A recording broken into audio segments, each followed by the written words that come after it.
Standards are critical in our industry. We primarily perform to standards.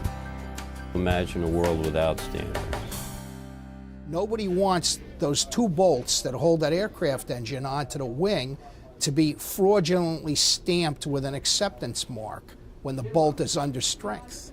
Nobody wants medications delivered that in fact don't have the potency or efficacy or dosage that they're supposed to have. Nobody wants consumer electronics that radiate RF energy at levels that would be hazardous. Companies and countries sending their product to the United States need to be held to the same standard that our companies are here in the United States.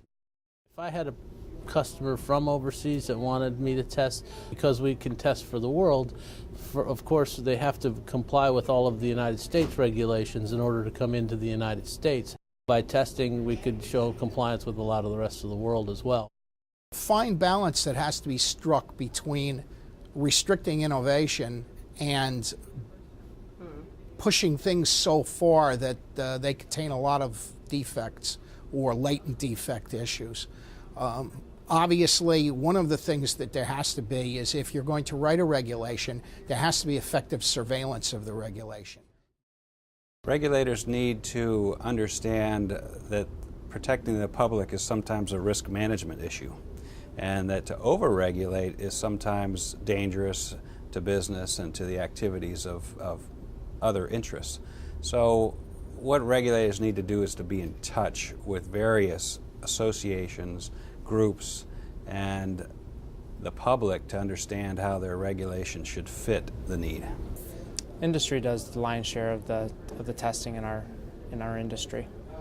There is some oversight provided by certain agencies, like the DOT. They provide some oversight, and they have their own testing laboratories. But for the most part, it's the private sector that does the testing. Good standards result in good product. Poor standards result in poor product. Our interest is to make sure that there's independence in this testing that we perform throughout the US and internationally. That independence is important because it ensures that the product that's tested is separated from the manufacturing process during testing, and therefore we can validate and verify that the product will do what it says it's going to do.